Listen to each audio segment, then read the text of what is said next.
Hello, murder mavens, and welcome to episode 86, an in-between episode of Mr. Robin's Hood podcast, otherwise known as the Unsolved Sleepover Murders, where we'll be doing a deep dive into the unsolved murders of an entire family, plus their two guests in June 1912 in Villisca, Iowa. A town so small that when someone sneezes on Main Street, folks 3 counties over say, "Bless you." I'm your host, the one and only Mr. Robin, alias Robin Hohweiler, professional true crime enthusiast and amateur collector of vintage axe handles, for purely academic reasons, I assure you. Joining me today is my sparkling co-host, fresh off a late night up in Alva, Oklahoma, where she was investigating reports of a haunted vending machine that only dispenses expired Twinkies when you whisper, "Gary Busey," 3 times. It's Mikel Mauree Mikey-on-the-Mic Robinson. She's caffeinated, sleep-deprived, and ready to speculate wildly on century-old crime scenes. Because I love crime as well. Well, there you go. I sound like a crazy person. I love crime. We are podcasting today from Studio C, located conveniently across from hole number 2 of the Woodward Municipal Golf Course, where just yesterday I witnessed a man in plaid pants have what can only be described as a spiritual crisis after his 5th consecutive bogey. The thin walls of our studio mean that we get to enjoy the symphonic cursing of middle-aged golfers as our ambient soundtrack. Say hello to our serial killer wannabe audience, Mikey. What's up, serial killer wannabe audience? And remember, folks, if you're listening to this while hiding in someone's closet, please put your phone on vibrate. It's just good murder etiquette. It really is. Yep. And if you don't, then you just ruined the whole murder scene. Yeah. You know, like people like the whole vibe. Yeah, you just ruin it. You can't like your phone chiming totally throws it off. That's for sure. Yeah. Okay, so we're going to jump right into this. So, Mikey, I first became aware of this case when I came across an article on the Daily Mail Online. You and the Daily Mail. You know how I love that website. I do. That discussed a book titled The Man from the Train, authored by Bill James and his daughter, Rachel McCarthy James. The book's premise suggests that the Villisca murders were committed by an elusive serial killer whose reign of terror spanned from 1898 to 1912, which actually, that 1912, of course, kind of coincides with the date of this particular murder. During this period, families across the United States were brutally murdered in their sleep with the blunt side of an axe. Notably, valuables were left untouched, victims were staged, and faces were covered. While some cases, such as the infamous Villisca axe murders in Iowa, garnered national attention, few believed these crimes were connected. Even fewer recognized that each affected family lived within walking distance of a train line, hinting at a possible pattern or method behind the killings. This analysis draws from the Daily Mail article and a Wikipedia entry about the Villisca axe murders, providing a comprehensive overview of the case and its surrounding investigations. You know, I wonder if Dave Hughes knows where Villisca is. Am I even saying that? Villisca, Iowa. Villisca. I'll bet. Iowa. Yeah, we need somebody that knows Iowa. Yeah, that's like people that are like, "Oh yeah, Vicky," and you're like, "You mean Visai?" It's kind of that thing. If we were from Iowa, we would know how to pronounce that. But either way, maybe that's why that guy was killing people, because he was like, "This name is bullshit." I'll teach them. Yeah, I was also put it on the map. I was kind of wondering if maybe our pal salon porter, because he was always traveling around by train. Interesting. What if he was a secret serial killer? That would explain a lot, actually. And he gave away his paintings because he felt bad for other people he killed? There you go. See, I'm onto something. Maybe we should look under that paint. There may be murder scenes under there. Whoa. Murder scenes. Like he painted them and then painted over. Yeah, that could happen. We're just out of left field for sure. The murders occurred overnight between June 9th and June 10th, 1912, in the small town of Villisca. That's what we're going with now, Villisca. Yeah. That's what we think the actual pronunciation. Listen to me. I'm sorry, Iowans. Those poor Iowans. The victims included 6 members of the Moore family.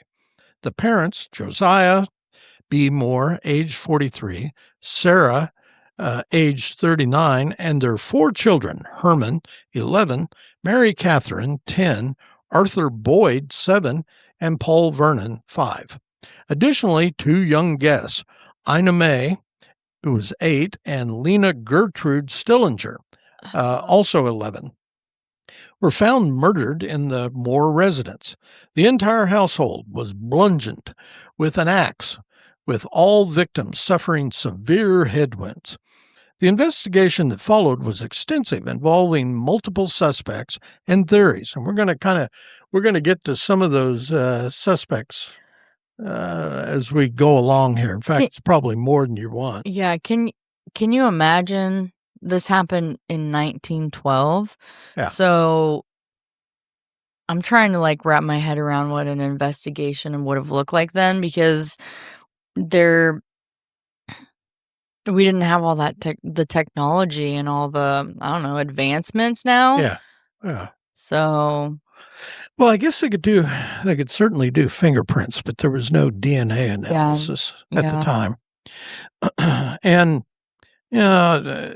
typical internet, people are throwing out all kinds of theories. Yeah. And, I want to know about this, and I'll kind of get through some of that too. The Moore family was well known and respected within their community, described as affluent and popular.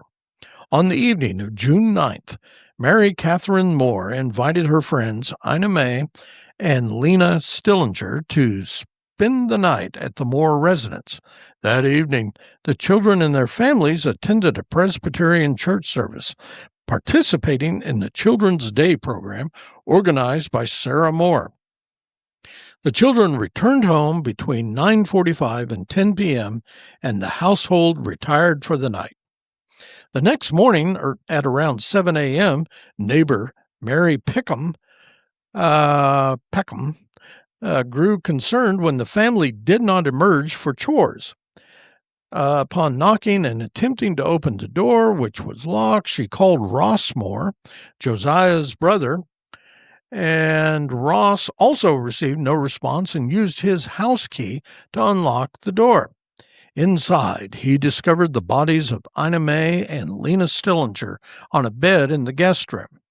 He immediately alerted Hank Horton, the town's primary peace officer, who arrived shortly thereafter. A search of the house revealed that all 8 victims had been murdered with an axe, which was found in the guest room alongside the bodies of the Stillinger sisters. So they must have been the last ones. Yeah. I would assume. And then he actually left the murder weapon, which is interesting. Dude had some balls. Yeah, for real. He's like, it's 1912, they'll never find me. Yeah. I don't think they thought that then. Yeah, could be. Maybe. Medical examinations indicated that the murders took place between midnight and 5 a.m.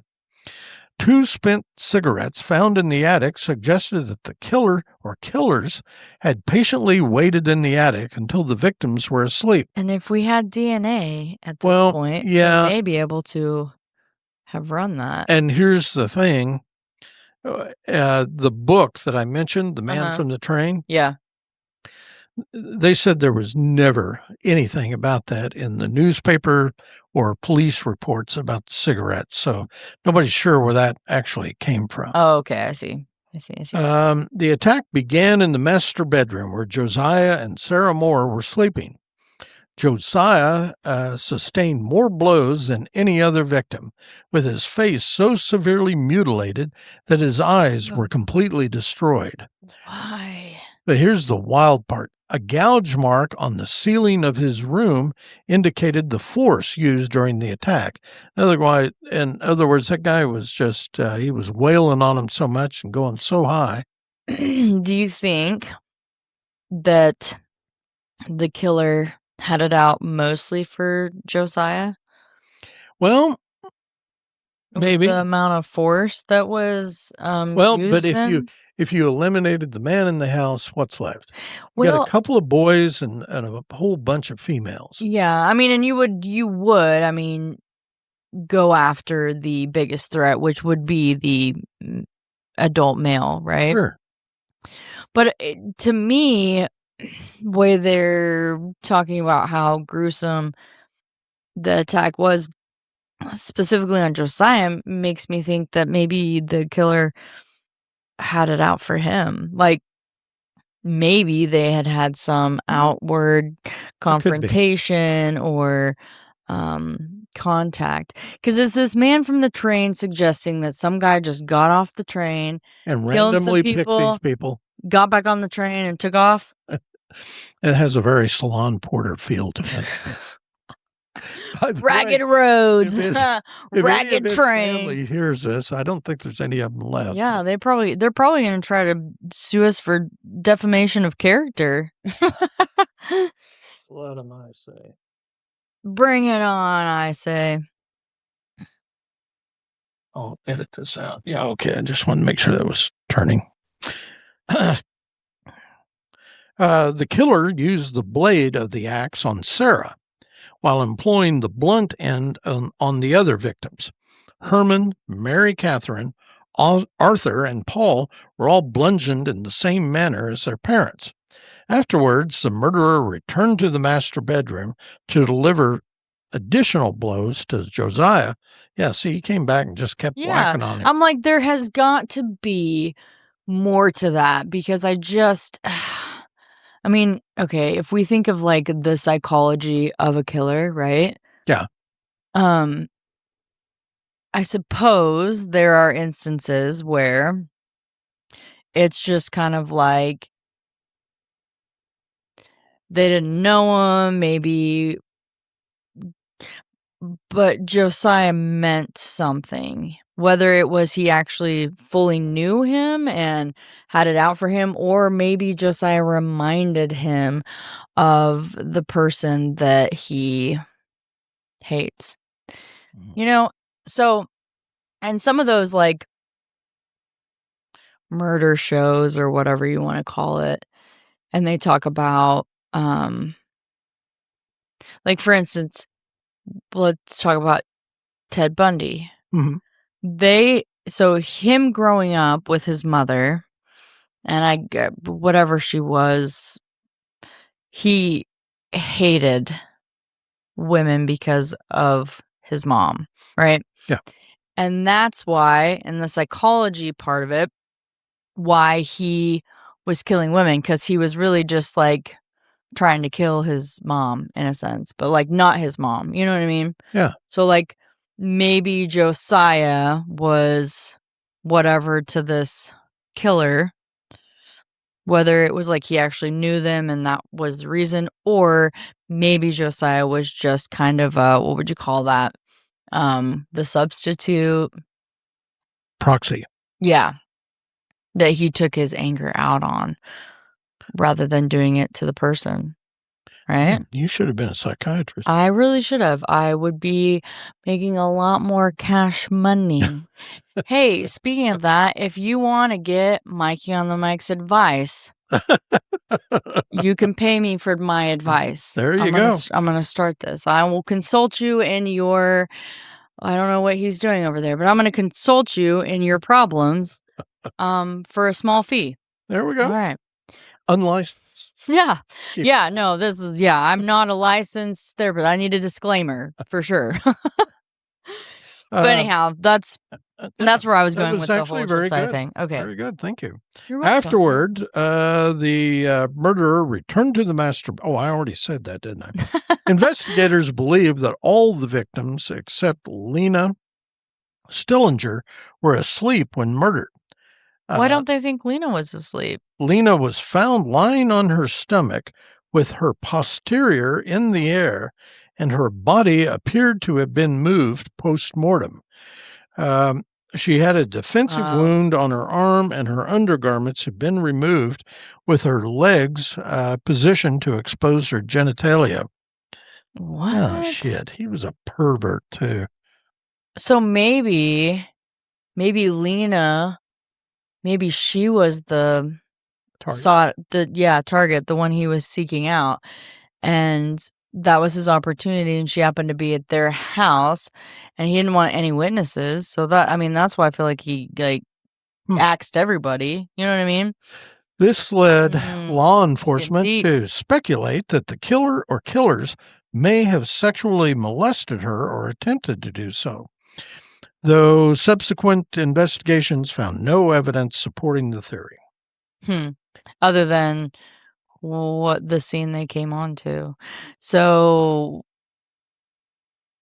I mean, back in 1912, though, did they have like rape kits? You know what I mean? Probably. I mean, yeah, well, right? surely if you had a doctor, look her over, they could see tearing or Right. or semen in there or something. That's really a shame. An unusual aspect of the crime scene was that every mirror in the house was covered with blankets, clothing, or other coverings.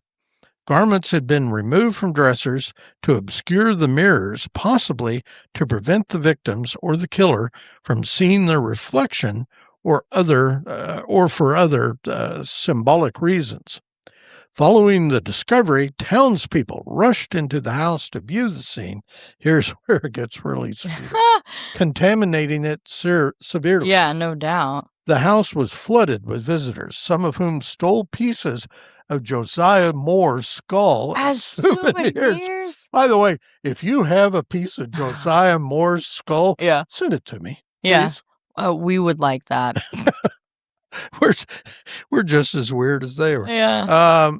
Let's see. The murder weapon, an axe actually belonged to Josiah, so he didn't want to steal the axe. He just left it behind. He literally just went in there, found this axe, did whatever, left it, and left. Was handled by numerous individuals, complicating the investigation. The sheriff struggled to maintain control of the scene for hours. The county coroner, Dr. Lindquist, arrived at around 9 a.m. and expressed frustration over the interference by townsfolk. He recommended securing the scene with the help of the National Guard. Oh, shoot. Holy cow. Bring the guard in. Which was accomplished by 10:30 a.m. Boy, those are some fast-moving guardsmen.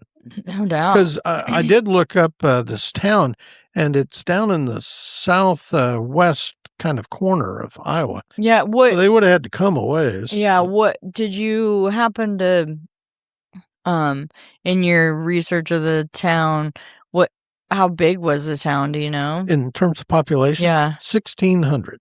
Okay, so it's a small town. All right. A local druggist known for his hobby of photography arrived to take pictures, but was dismissed as authorities deemed photographing the scene was too ghoulish. By late afternoon, the coroner's jury was convened, but it was several hours before they could view the bodies. The bodies were finally removed around 2 a.m. Whew, boy, I bet that was really getting to be a mess, because 1912... there are going to be flies everywhere. I know. Approximately 24 hours after the murders, autopsies revealed that all the victims died of severe head trauma, with some questioning how the murderer managed to operate in such a confined, creaking house without awakening anyone. At the same time, some theorists suggest that the killer might have used a sedative-laced drink, although toxicology was not routinely performed during autopsies then. Let's see. Investigators found evidence of observation, including an imprint in the hay in the barn near a knothole, which was believed to have been used by the killer to watch the family. 2 spent cigarettes in the attic suggested the possibility of entry through a window or an unlocked back door, with the killer hiding until the family returned from church. Interestingly, again, the James's book notes that police reports and news articles from the same period did not mention cigarette butts, raising more question about the accuracy of some reports. Now, you have to also keep in mind this is June in 1912. There's not any air. There were probably windows wide open. Yeah. These details add to the mystery surrounding the killer's method of entry and escape. The inquest was held on June 11th, 1912, with 13 witnesses interviewed. Over the years, numerous suspects emerged, including Reverend George Kelly. Oh, the guy that was at the church? Well, yeah, There. but he was a pervert, and I'll get to that. Oh, shoot. This is getting deeper and deeper as we Frank go. F. Jones, William Mansfield, Loving Mitchell, Paul Mueller. Loving Mitchell, that's Loving this Mitchell, guy's name? Yeah. Paul Mueller, Hmm. Henry Lee Moore, who was no relation to the family. Yeah. Kelly was tried twice. First trial resulted in a hung jury, and the second ended in acquittal. Other suspects were also cleared of suspicion. Andrew Sawyer, a transient man, was interrogated but not charged. He was obsessed with the case, sleeping fully clothed with an axe by his bed, suggesting a possible connection. Okay. So Andrew Sawyer. Obviously didn't get laid very often. Pretty sure he's the killer. I mean, Reverend George Kelly, an English-born traveling minister, was considered a suspect due to his peculiar behavior and mental health issues. Oh, there you go. yeah, that'll add to it, huh? And here's the kicker. Kelly had confessed to the murders in court, but the jury did not believe his confession. What? He maintained Oh a my fascination gosh. with the case, writing numerous letters to investigators. Sounds like the Zodiac. And the Right. victims' families, claiming to have witnessed the murders or heard sounds associated with them. His mental illness cast doubt on whether he was the perpetrator or merely imagining his involvement.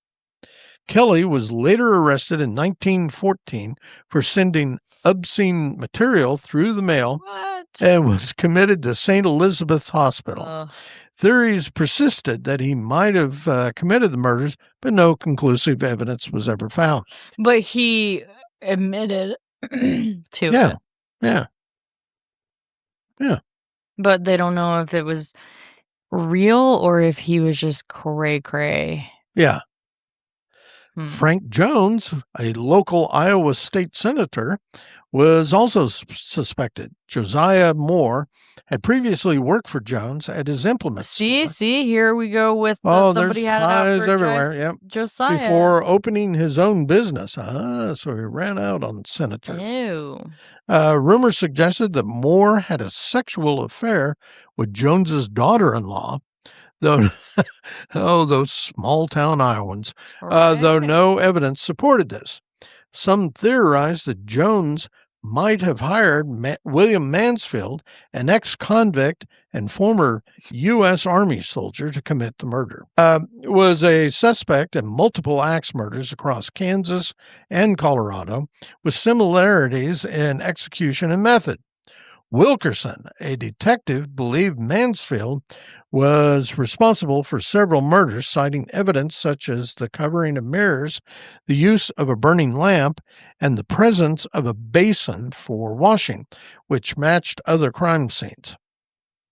Mansfield was briefly arrested and brought to Montgomery County, but alibi records placed him in Illinois at the time of the damn, now I'm going to keep tripping over that. Villisca. Villisca. Murder. Villisca murders. Some investigators consider him a serial axe murderer responsible for multiple crimes during that period. Samuel Moyer, Josiah Moore's brother-in-law, was suspected after threatening to kill Josiah. Oh my Josiah God. wasn't a popular guy, No, was he? he really wasn't. Was he? Well, I'm figuring this out. But his alibi cleared him of suspicion. Paul Mueller, an immigrant possibly from Germany, probably, was identified in the 2017 book, The Man from the Train, as a potential serial killer responsible for multiple murders across the country, including the Villisca case. The authors argued that a single serial killer may have been responsible for a series of similar axe murders during that era. Today, and this gets wild. The Villisca house has become a tourist attraction. I was about to say. A couple purchased the property in 1995 and restored it to its 1912 condition, removing modern modifications. They now offer guided tours and overnight stays. We should go up there. Right. That's what I was thinking. I'm like, capitalizing on the house's haunted reputation due to the tragic events that occurred there. And the case remains one of the most infamous unsolved murders in American history, inspiring numerous books, documentaries, and paranormal investigation. Hey, maybe we can get that bunch that was out at Fort Supply. Yeah, there you go. In conclusion, the Villisca axe murders exemplify a complex and chilling chapter in American criminal history. Despite extensive investigations and numerous suspects, the case remains officially unsolved, fueling speculation and conspiracy theories to this day. The combination of brutal violence, mysterious evidence, and the possibility of a serial killer continues to fascinate and terrify those interested in true crime and the supernatural alike. See, this has got a little bit for everybody. Yeah, well, and it was kind of just all over the place, too. You know what I mean? As far as like how many different people did they think maybe was a suspect? I mean, several. And oh my God, there were like 5 or 7. Yeah. It's wild. So this is one of America's most infamous unsolved murders. Yeah. And I've never heard of it until you brought it up. See, that's what the Daily Mail is good for, teaching me about murders. Although I am interested in this for sure. But I'll say, whenever people become obsessed, like they were talking about in here, in all of my knowledge of crime, mostly that I gained from Criminal Minds, right, is in all of those shows, the people who become obsessed with the murder, or they say that the what do they call them, the unsub Oh, there you go. Usually they will like put themselves in the investigation or try to be involved in it, because they say from the psychological side of it that they get off on that, basically. So when they're talking in here about the 2 individuals who were kind of obsessed with it, I thought of that, and then I'm thinking, okay, well, based on Criminal Minds, one of them probably did it. But I don't know, because there's so much more to it than that. Yeah, and I think the folks who wrote that book, the Man from the Train, they're pointing to and by the way, we did try to locate one or both of the authors and try to get them on here, but I'm not very good at that apparently anymore. I mean, their basic premise was this crap was going on all over the place. There were, as I recall, there were murders in Missouri, Kansas. And these were all with an axe. With an axe, very similar. So in the book that came out in 2017, which I think is interesting, being that that's from 1912, in the book, are they suggesting, being the title's The Man from the Train, that it was just somebody on a train going around killing a bunch of people for no good golly reason? Yeah. And there was a serial killer out in California who's Richard, I can't remember that guy's last name, who was doing that. He would travel by train up and down the West Coast and just get off and randomly pick a victim and whack them. Yeah. You know, I always thought, and like being the random victim of something like that. Yeah. Like being in the wrong place at the wrong time. Mm-hmm. And sometimes when I leave the house, I have that thought, am I going to be at the wrong place at the wrong time? I'm like, well, I guess we'll see. You know? Yeah. I really do have that thought sometimes. Like, it's weird because you never even know. Oh, yeah. And it's just like the luck of the draw. Are you that lucky or are you not that lucky? Right. Are you lucky enough to not be the chosen one or in that position to happen? Or are you unlucky enough to be the one that gets axed by some dude on a train?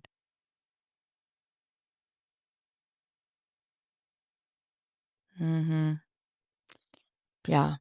Very deep stuff. Anyway, very interesting piece of crime history there. Yeah, we should have gotten Vicky to come over. I know. She loves true crime. She is an absolute, she loves this crap. She is into it.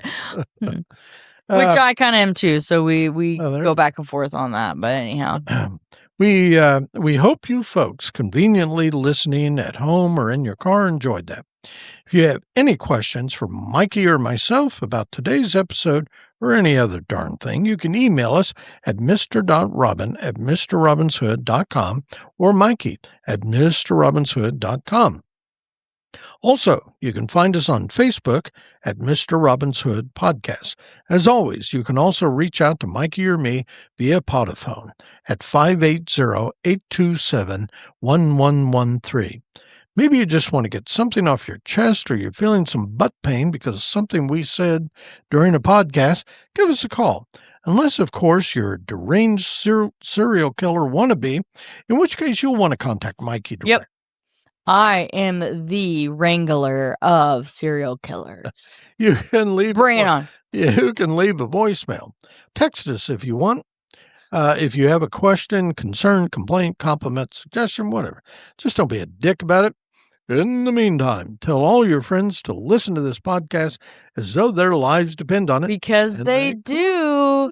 They do. As or always, Mikey's going to go all AWOL. As always, you can stream or download episodes of Mr. Robin's Hood Podcast wherever you usually find that sort of nonsense. We're back on Spotify, by the way. Yes. Audio. On iHeartRadio, Amazon Music, the Podbean app, Apple Podcasts, Player FM, Listen Notes, and Podchaser. You can also stream them directly from our Podbean website at mrrobinshoodpodcast.podbean.com for free. So we'll close now by reminding everyone, as we always do, to stay hungry, stay foolish, and most importantly, stay weird. But take our advice and stay the hell out of Villisca, Iowa. Bye. I second that. Later.